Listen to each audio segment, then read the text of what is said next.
Thank you for joining us. I'm Kristi Villanueva, and I just hope that you have taken away some really good tidbits from this piece.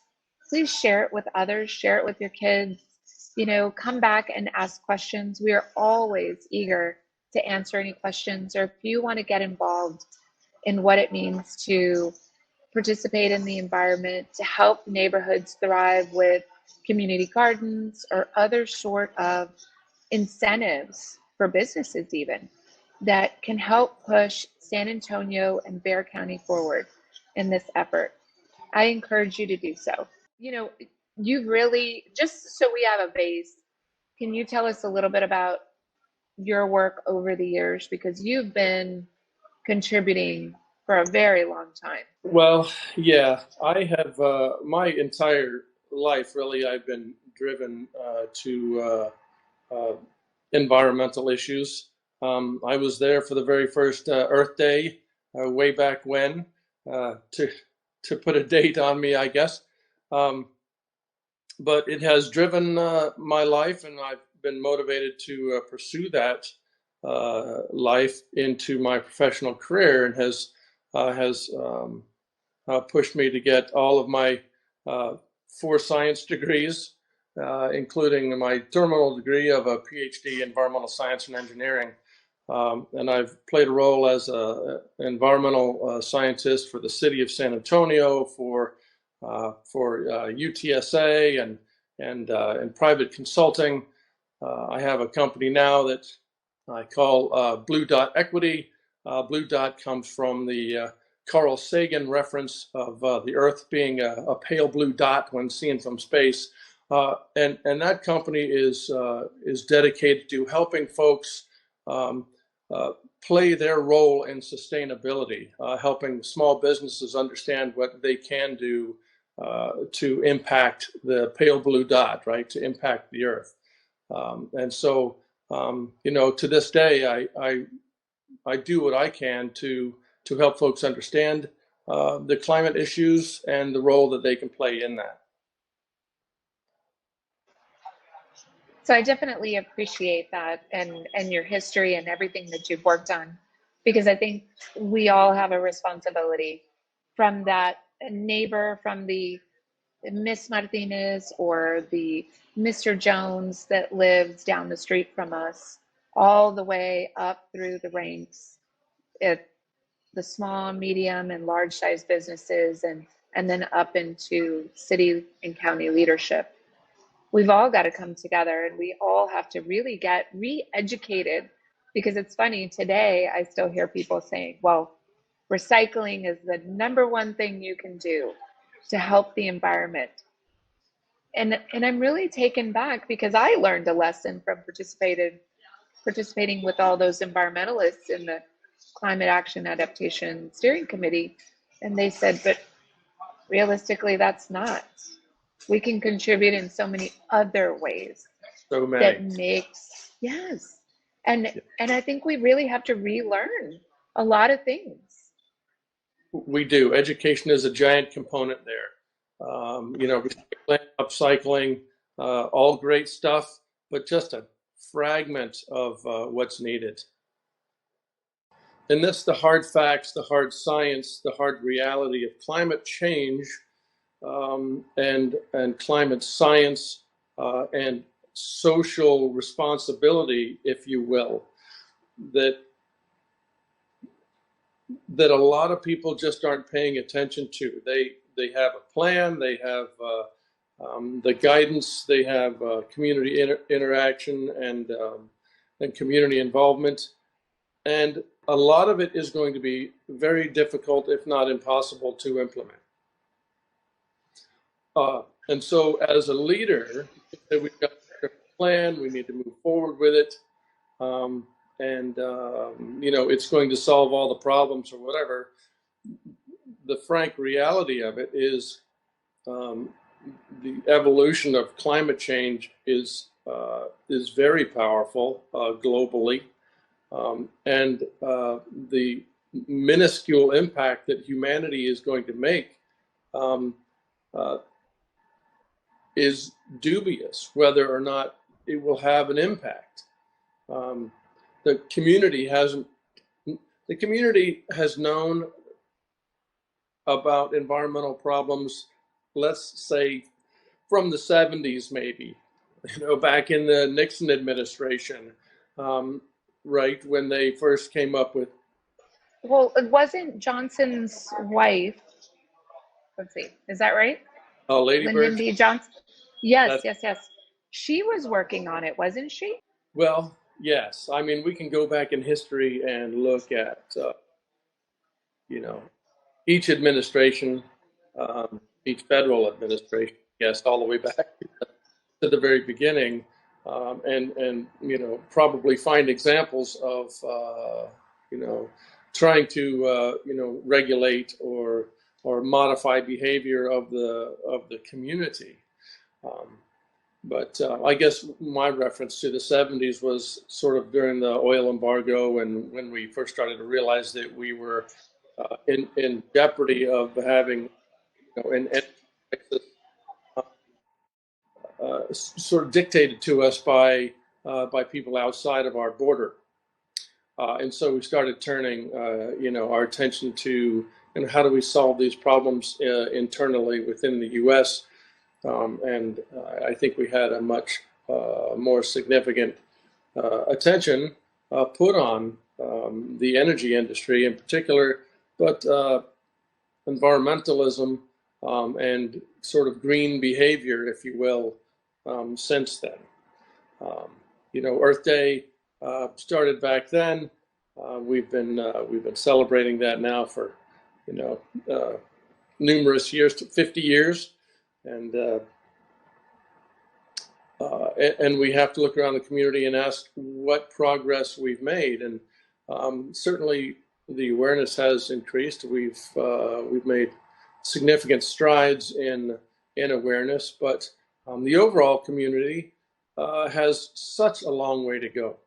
And when you get down to the specifics of it, with utilities, power generation, transportation, and agriculture, these huge areas of atmospheric and global impact. That's really where the big issues are. And in many ways, governments have a limited ability to modify the behavior of those industries. And the impact that they've had in the last 50 years is only modest, and we would have to be much more assertive, much more aggressive to make any significant impact to the atmosphere. And I don't see that happening within the community.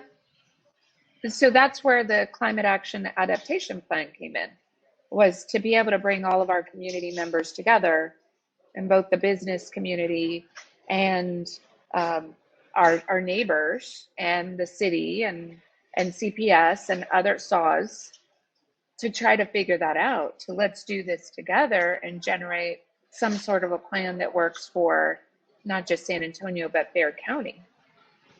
But were we truly successful in getting that message across? I mean, did we really come up with a key strategic plan, or did we kick the can down the road? I believe the climate action adaptation plan is a very solid piece of work. It's a very solid start, and it goes a long way to understanding what the issues are. And if nothing else, it's a good educational document that can be shared with industry and the community as a whole. And so I don't want to put it down for what it is or for the progress that it's made, but certainly we have a long way to go to have the kind of impact necessary to make a real global change. Well, I'm very proud of my participation on the Climate Action Adaptation Steering Committee. And I don't think that there were as many small business voices at the table during that time period for that, whatever it was, 18 months. So I think we needed to have more participation.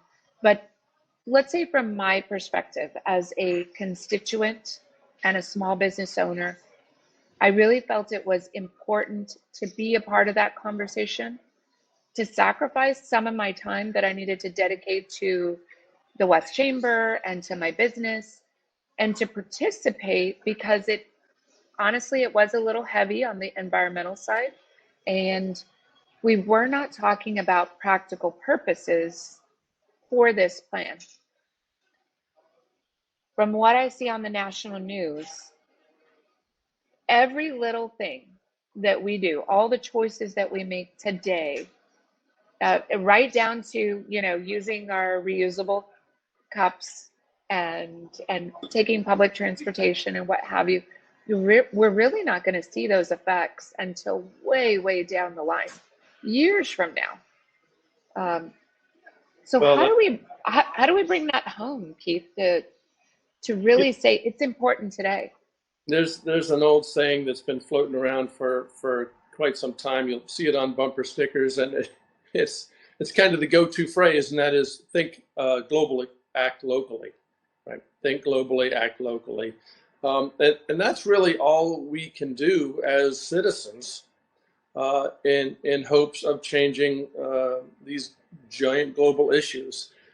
Think of yourself as one tiny cog in the machine that's going to make this all work.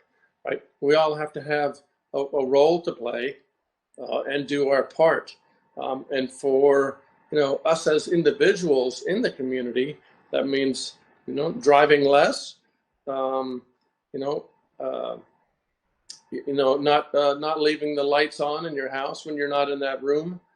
Anything you can do to conserve energy goes to that climate solution. And so it's a matter of personal responsibility. And then you advance that into those of us who own businesses and we're running small businesses, whether it's a machine shop, an auto shop, or any of the larger industries here in San Antonio. Each of those decision makers, the leaders in those businesses, have to make those choices to optimize their energy use and go through programs that modify the behavior of their employees and protocols and procedures. So to minimize, emissions and other issues that cause problems globally. And it really is, I think, easier than people imagine. So the city brought together, or they created a department called, what was it, SA Works. And I thought they were a fantastic kind of subcategory to the Climate Action Adaptation Plan, because they gathered resources essentially from all over the country. And they could tell you, if you're a restaurant, you can qualify for these grants and work on your efficiency behind the scenes to not be wasteful with your food, to help with your employees and their efficiency, to make sure that they're maybe riding into work together, or something to that effect. Even the chamber, when I was with the West Chamber, we were able to utilize several of the links that they provided us. But unfortunately, I think our leadership didn't pay as close attention to the power that it had, those resources had. And unfortunately, it's something that just yet again fell to the wayside. I mean, I'd like to resurrect that along with obviously the tree canopy program that's alive and well. And I think that in conjunction with our public transit and lighting our neighborhoods more efficiently, making them stronger walking districts, that's safe and safer districts. I mean, that's a positive. Those are efforts that we can all make, and the kids today really want to do it. That's true. I have a lot of hope in speaking with the kids. As you know, I've worked at the local universities. I've had a lot of contact with the young folks, the students that are up and coming professionals, and I've heard some just tremendous initiatives coming out of these folks, and I can compare that to the young people of my generation when we were getting involved in Earth Day way back when, and now we've advanced those initiatives significantly, and a lot of the young people are really getting behind that.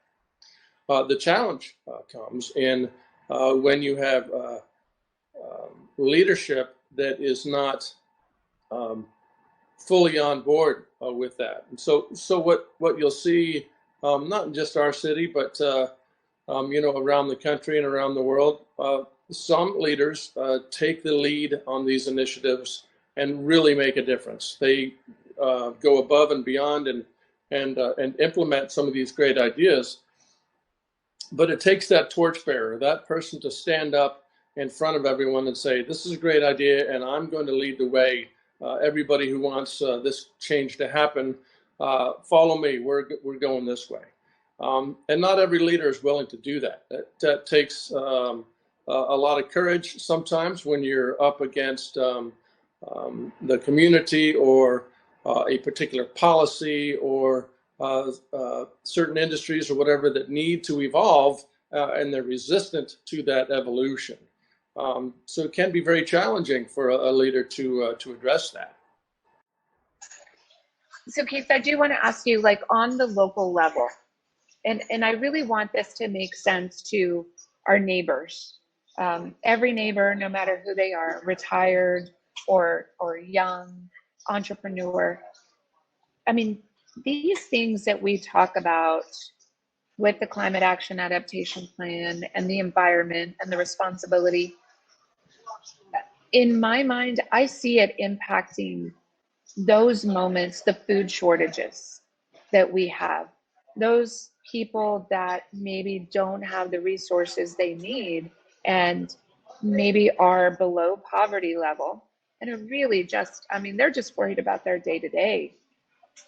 I feel like when we dedicate time to something like this, to such a solid plan, we can help fill those gaps on the local level. That's what the community garden is for.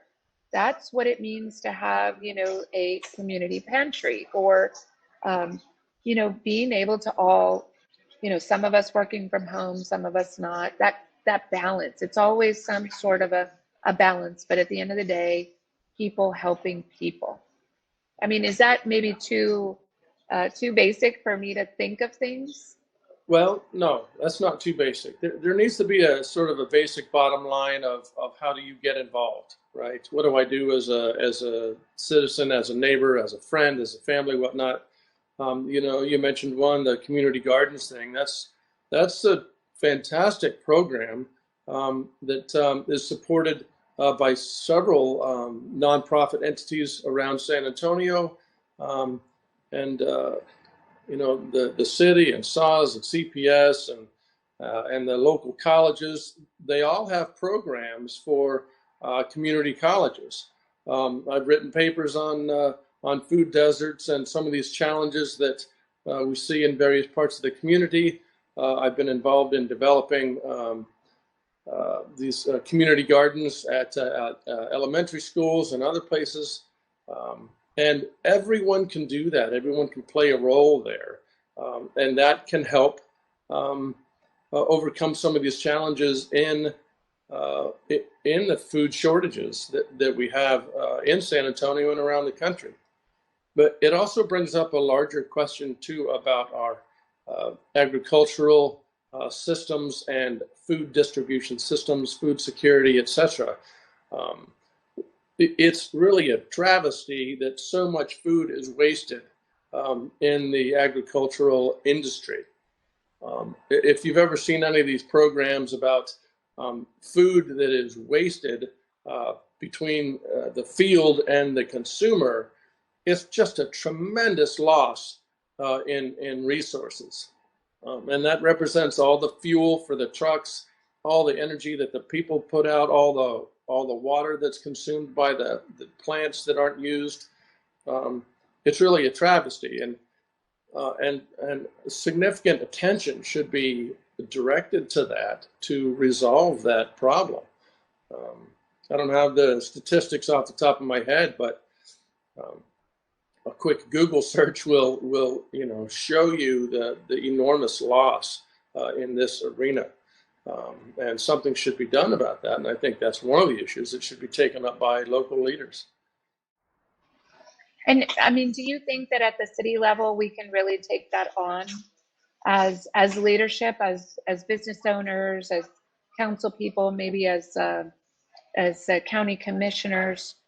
I mean, I know that we can work with the universities and those agricultural programs, because truly the pandemic has really highlighted those shortcomings where there were farmers, in particular dairy farmers, but also others that said, I am stuck here and I can't get my food to the community. And if I can't sell it in the open market, at least I could donate it to the food bank or take it to some nonprofits or into the community.